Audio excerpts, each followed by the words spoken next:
Alright, so I'm going to be showing how to open up and disassemble this DELL Inspiron 7506 2-in-1. Alright, so first thing we're going to do is remove all the screws from the bottom. We're going to be using a PH0 or JS0 screwdriver. Alright, and let's go ahead and remove them all. You want to keep all the screws in order because they can be different size, shape, and lengths. The way I do that, I put them flat side down like this on my desk in the pattern I remove them. Alright, normally I actually work on it with the hinge facing away from me, but for some reason on this model they put the stuff facing that way. Anyways, so normally I would work on it like this, okay?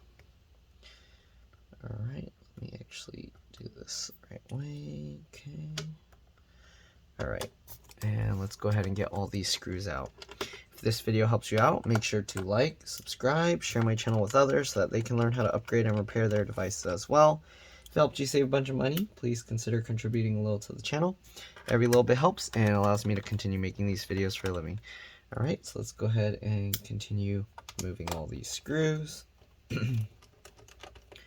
Okay, there's 4 near the opening, 2 on these sides, and then 3 next to the hinges. This is the first time I've worked on this model. It looks like the screws towards the hinges actually pop up, as you can see. So they have little washers that hold these screws in place, and that actually helps pop the cover off, so it's really nice. If those screws on yours are damaged, then it's probably going to be difficult to pop open the cover. But as you can see, once these screws come up, it kind of already helps start the popping open. All right, this screw, sometimes as you twist it, it kind of clicks back in, so you want to kind of make sure to twist it until it lets go. And there you can see it already formed an opening here. What I'm going to do is I'm going to kind of pull it in like this using my thumb and my pinky, kind of to help get the clips from the center out here in as well. Okay, so here we can see, actually this is coming out a little bit difficult, so we're going to kind of go over here like this, and I'm going to use my thumb to push down and pull up with my other fingers, and you can see it's actually popping out. It looks like there's clips in the center as well that are difficult to remove, so we might have to kind of wiggle the case around and see if that will help remove it. So I'm going to grab here and kind of wiggle. Oh, you can see it actually kind of pulled up a little. You don't want to pull too hard, but as you can see now, all these edges kind of unclipped as well. Okay, so only the center is holding now, but it's holding really strong, so I don't know how it's designed. Let's see, can we slide this out now? Wow, I don't know how that middle clip is holding. Like, everything around is all disconnected except for that middle clip. So I don't know what's holding it in place, but something is. Let's see if we kind of flex it inwards. No? Huh. Oh, there we go. Okay, so the clip, it's right here. Okay, so the easiest way is if you kind of flex it downwards and you kind of pull it up, and that helps kind of flex this case outward a tiny bit. All right, anyways, we got this open. I'm not too sure what's going on with this. I have a feeling it's the SSD. We have the M.2 SSD here. It's a PCIe NVMe, right? You got 2 slots for RAM, DDR4. All right, to remove the RAM, just like every other model, you kind of pull these 2 tabs to the side, all right, and then it will pop up, and then after that you can pull this out. So this RAM is PC4 3200 AA.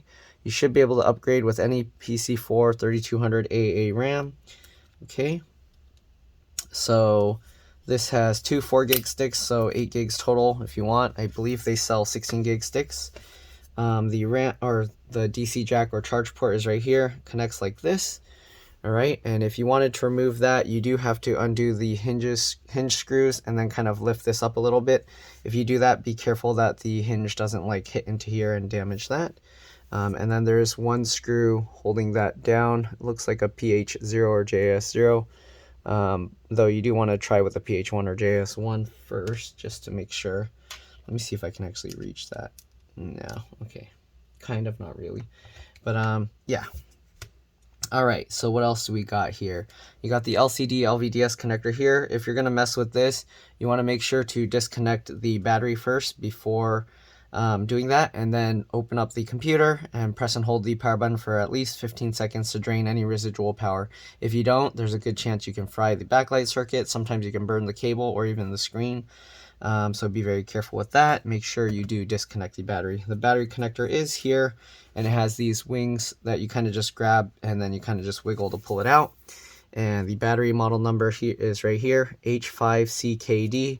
All right, if you're not sure how to remove the battery connectors and stuff, you can watch a few of my other videos and look for this type of connector. It has this plastic with the wings. That's a very common type of connector. Pretty straightforward to remove. All right, you got this bracket or this connector here for the I/O board. There's a metal latch and also this adhesive that kind of flips over, and then you can pull that back. Same thing with the other side. There's this adhesive part here, and then you flip that latch out and pull it back. All right, you got the BIOS or CMOS battery here, RTC, real-time clock battery. Everybody calls it something different. I'm going to assume this is the fingerprint sensor control board. All right, the fingerprint is actually in the power button.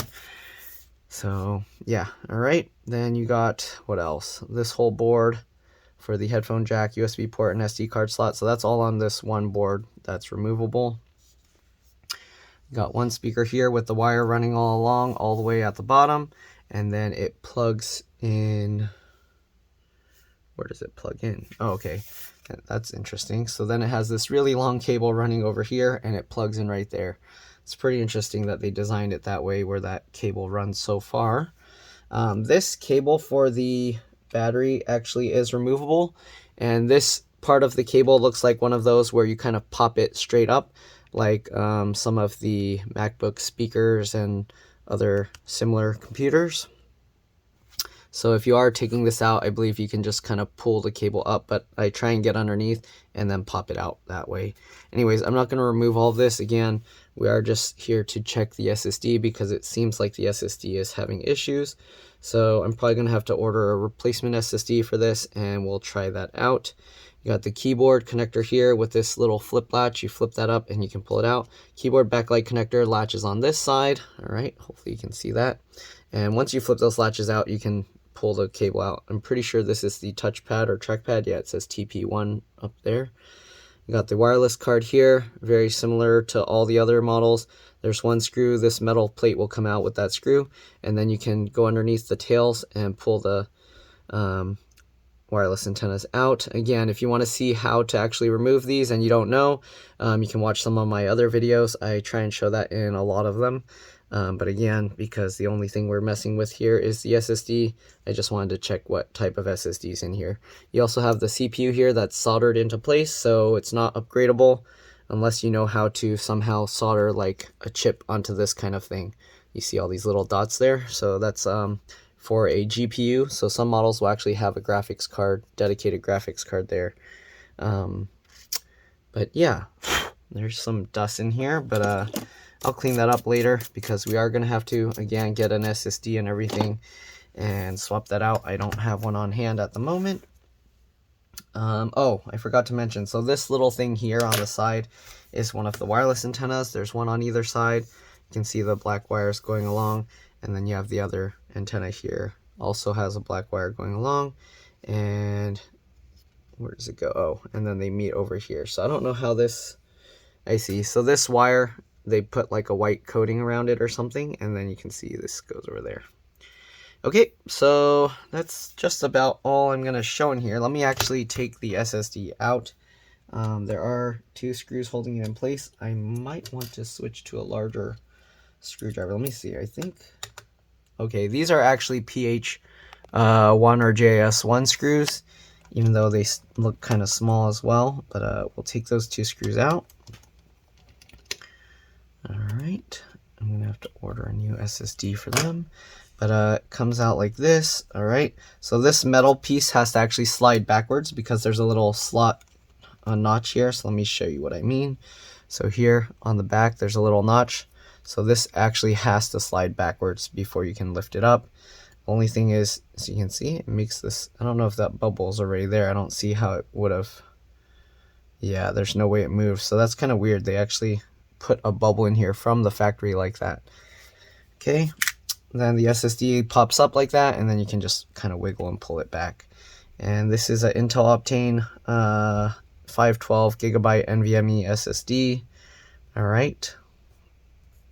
I don't know if this SSD is actually bad, but I do tend to see a lot of these Intel Optane or other hybrid stuff go weird or have issues.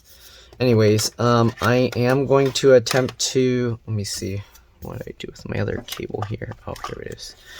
Here it is. Okay, so I am going to attempt to read this SSD with my other computer. If it's BitLocker encrypted or something, then I won't be able to. But I'm going to test this SSD first using one of these. Basically, this just allows me to connect the SSD to a USB port. All right, so we're just going to get that SSD in there, push that down, twist this in place, and it holds itself down. Okay, with that little thing. Then we'll get this back in place. And I'm going to test this out. All right, so I'll do that. Then we're going to put back the SSD most likely and put the cover back on. All right, so I'll see you guys in a bit. All right, I'm back. So we got some really strange results. So when I plugged this in, it was actually showing up as a 2 terabyte SSD for some reason, but only in the disk manager. Yeah, so I don't know why. That's really strange. This is a 512 gig SSD, if you can see there. All right, so I don't know why it was showing up as 2 terabytes, but I'm going to assume the controller on here is fried or something. All right, anyways, I'm going to clean this up.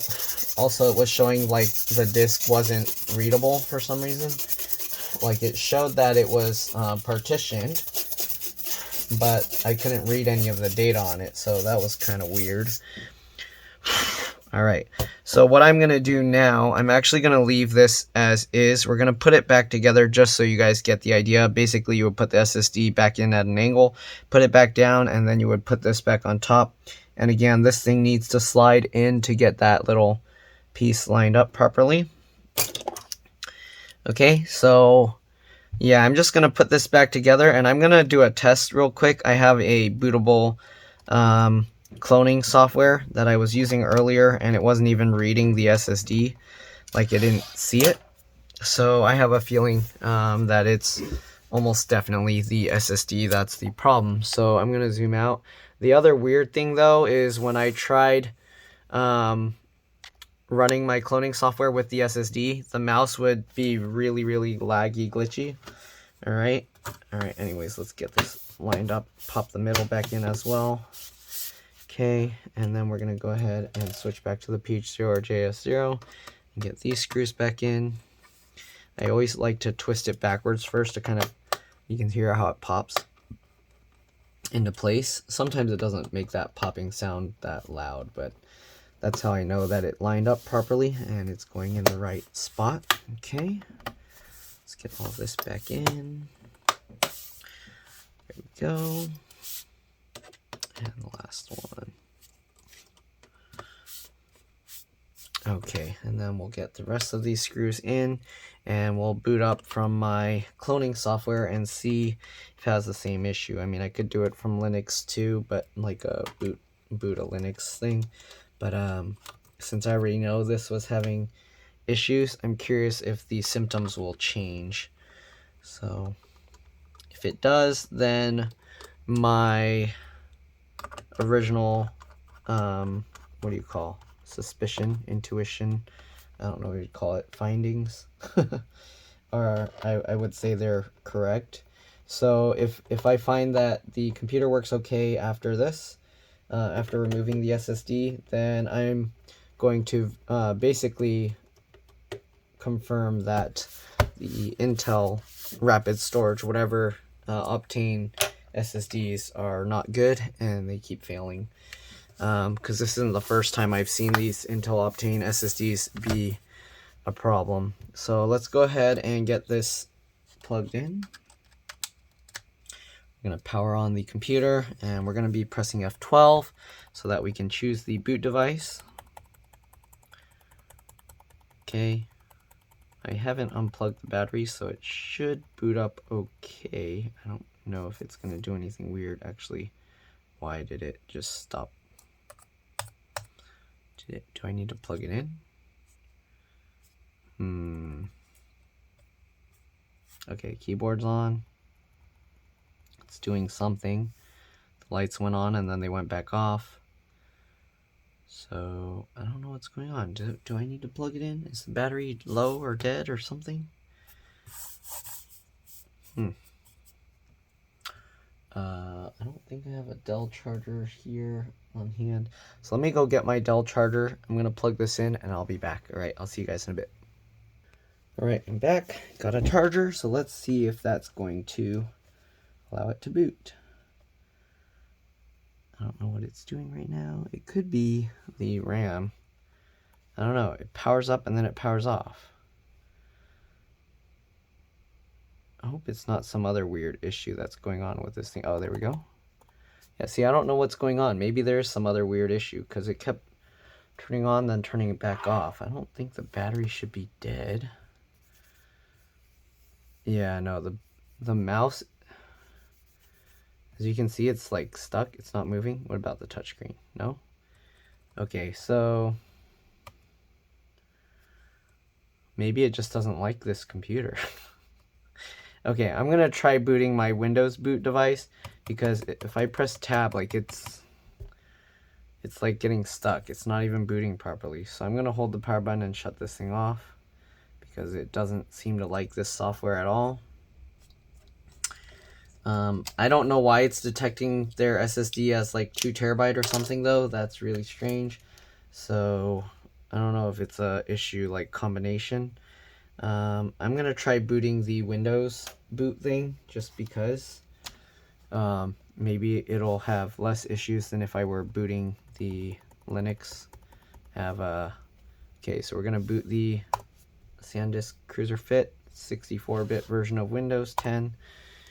And we'll see what happens. So if this loads and the mouse works perfectly fine, then maybe it's just a weird driver issue with maybe this thing doesn't like that software. So, or this hardware, sorry. So let this boot up.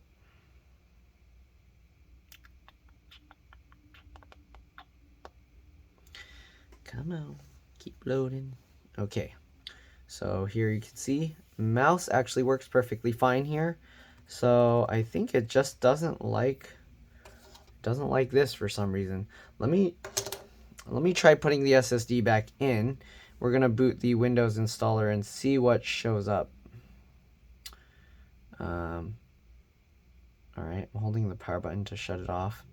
This computer for some reason takes a very long time to shut off when you do that. So I don't know. Alright, anyways, let's go ahead and close this up. I'm just going to quickly get all these screws back out. I know you guys already saw this part, so if you want, you can fast forward over it. I don't have any additional tips here, but yeah. Alright. Anyways, so we'll see if that SSD is, for some reason, okay with this computer. I don't know. The customer told me that this issue happened pretty much because they were updating to Windows 11 and then it just got stuck and gave an error. They said this happened before, and then when that happened, Dell just helped them reinstall Windows 10. But this time, I don't know. They also told him that it was probably the hard drive or the SSD. All right. I mean, when he told me the symptoms, I looked at it and I said, it's probably the hard drive. It's trying to update and then it has problems reading and writing properly, and then that's what's probably the case. But I guess we'll find out for sure once we go ahead and put the SSD back in and see what happens. All right, so let's go ahead and wiggle this. Okay, there we go. Came out easier this time. We're gonna pop this back out. Let's get the SSD back out of here. Okay. All right. And we're gonna have to also, of course, remove this. So I'm gonna switch back to the PH1 or JS1. Get that screw out and this screw out.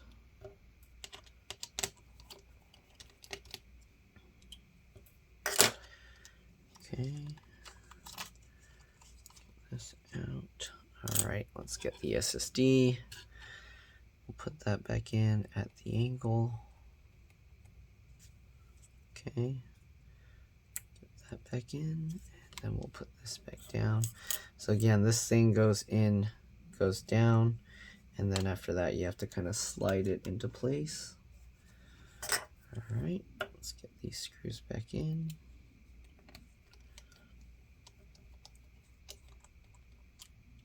Okay, the last one. All right, and now put the thing back together. All right, let's get the cover back on it. This time I'm not going to put the screws back in because I am going to have to take this back out again tomorrow. I'm not going to make a video of that. Okay, yeah, we are going to have to use the PH0 or JS0 for this. I am going to at least do these screws, but all the rest I'm not going to bother because we are going to, again, have to take this back out. So,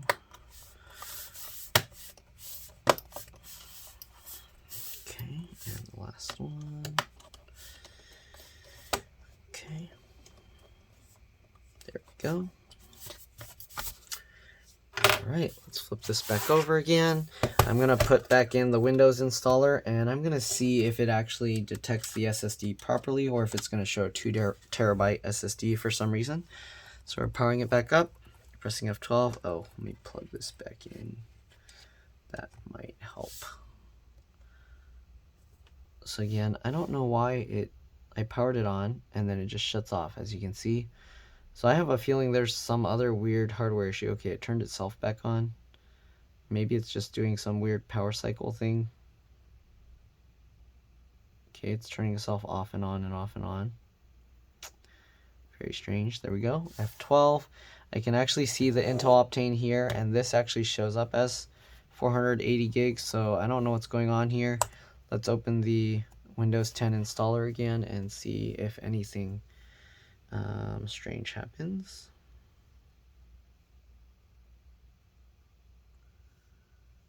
Okay, it's still loading.